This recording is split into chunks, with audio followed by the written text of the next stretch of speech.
साईं मुझो एक सवाल है। सवाल यो है त मूंखे पंहिंजो दुकान है। जॾहिं मां दुकान ते वेठो हूंदो आहियां त अक्सर नौजवान छोकरा जेके माज़ूर ना आहिनि हूंदा, बिल्कुलु सेहतमंद, पोइ अची चवंदा आहिनि त वंड कराए, यानी ख़ैरात ॾे।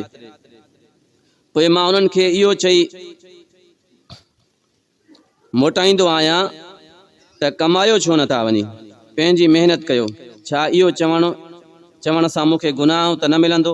जवाब ज़रूर ॾियो। जेके बाज़ारुनि में पेशावर भिकारी हूंदा आहिनि,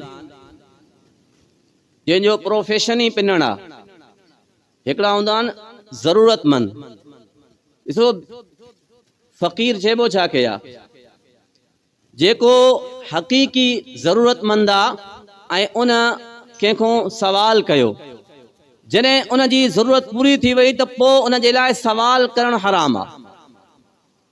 पर जेके पेशावर भिकारी हूंदा आहिनि, जंहिंजो कमु इहो आहे सुबुह जो उथणो आहे, शाम ताईं पिनणो आहे, त उनजो ज़रूरत सां को वास्तो न हूंदो आहे त ज़रूरत पूरी थी न थी, घर में मानी आई या न आई।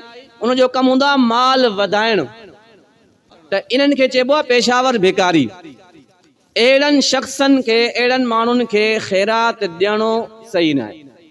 उलमा फरमाइनि था त इन्हनि जी जेको आहे हौसला शिकनी कयो, ख़ैरात न ॾेई करे इन्हनि जी हौसला शिकनी कयो, ताकि इहो पिनण वारो तरीक़ो ख़त्म कनि।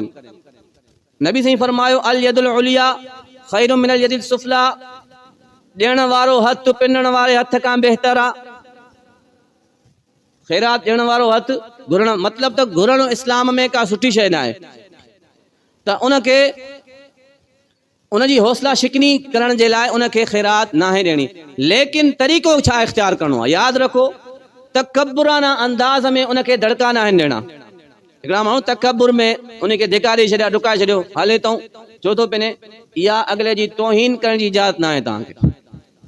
मोहब्बत में शाइस्तगी सां, आराम सां, सुकून सां उनखे माज़रत कयो। ऐं इहो अॼुकल्ह तव्हां ॾिसो शहरनि में आम आहे। नंढड़ा नंढड़ा ॿार, हिकिड़ो मां नंढो ॿार ॾिठो, स्कूल जो बैग पातल आहे, ड्रेस पातल आहे, बूट बि आहिनि, ऐं अची करे चए थो त अलाह जे नाले ते 10 रुपया ॾे। मतिलबु हिकिड़ी आदत पइजी वई आहे।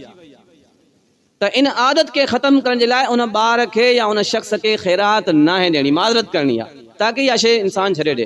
तव्हां ॾींदव, उनजी हौसला अफ़ज़ाई कयो था, उनखे हथों मज़बूत कयो था, तूं जंहिं कम में आहे इहो सही थी, न में लॻो रहो, त उन अमल जी मुखालिफ़त करणी आहे, लेकिन मोहब्बत में तकब्बुराना अंदाज़ में न आहे करणी।